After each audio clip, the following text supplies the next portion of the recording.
Hi, I'm Kristen Namdahl. In today's video I'm going to show you how to make a very simple pair of earrings. I call them the 7-Eleven earrings because, well, there's a 7 and an 11 in the pattern. The pattern's so simple. The only place I'm showing it is exclusively here in this YouTube video, so it's free.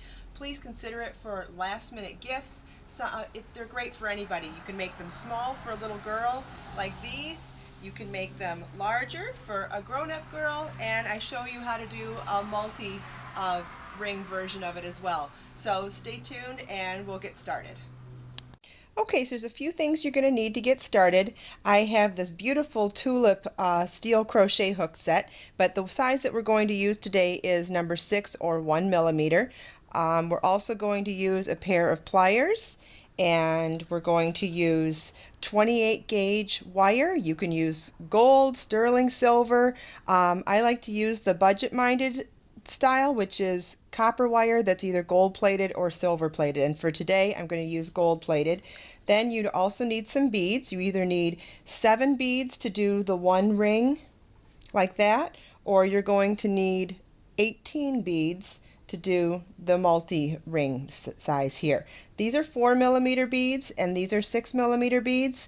You can use Swarovski crystal, you can use check glass, you can use, if you're going to use natural stones, the only thing that I suggest is that you test to make sure that it's going to have a large enough hole drilled in the inside to actually thread onto the wire. That's why using the glass beads is a little easier for this. So let's get started.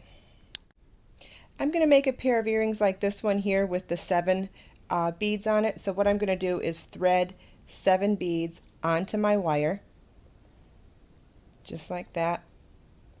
When you're crocheting, you want to make sure that you put the beads on first. There are other techniques for crocheting with beads without threading them or pre-threading them, but for this pattern I find it much easier to thread them on first. Helps to see the hole, right? There we go. So we've got 1, 2, 3, 4, 5, 6, and 7. Once you thread your beads on there, you want to tie a knot in your wire, securing it onto your crochet hook like this. And you want to have at least 3 or 4 inches of a tail on the end. I'll show you how to secure that at the end. So for now we're just going to let it sit out on its own. And what we're going to do is crochet a chain 7, but adding a bead into every chain. So first we're going to slide one bead all the way up to the edge of our hook.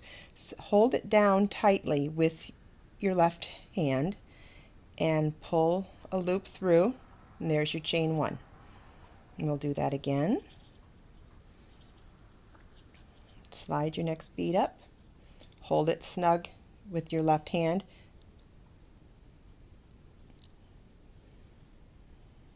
and wrap your hook around the wire and pull it through. And you see how I have a little extra loop there? I'm just going to pull it tight so it stays snug. And you're going to do that 7 times, and then I'll show you how to join it in a ring. Okay, so now we've got our chain 7, each with 1 bead, done, and I'm just going to adjust them so that they're all facing outward and the chain's on the inside. And what you want to do is do a slip stitch into your first stitch to create a ring.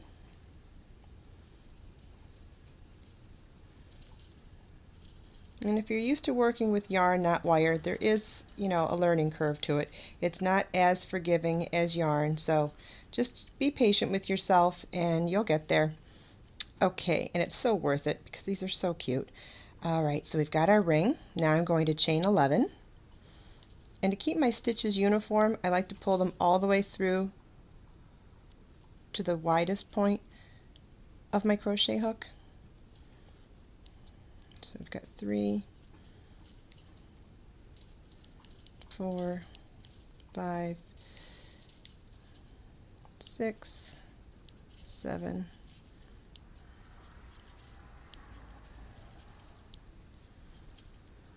11. Okay, what I'm going to do now though is cut my wire so it's a little easier to work with. and we're going to come back down and slip stitch into that same spot we slip stitched at the to make the chain 7 ring. So now we have a chain 7 ring with beads and a chain 11 bead without rings, and we're going to fasten that off by just pulling through after we did the slip stitch. Pull it tight. Okay, our earring is almost done. So now we have our beads at the bottom, our loop at the top, and what I'd like to do is grab my beginning tail and end tail and wrap them around the base, well, the base of either one of the chains, whichever chain rings. I'm just going to pull this, wrap this a few times,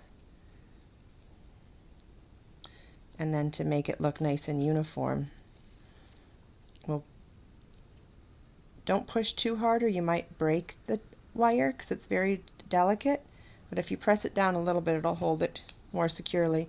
And then cut your tails really close to the edge like that, and then you're going to take one of your French hooks, and this is another reason why you bring the pliers. What you want to do is open up the hook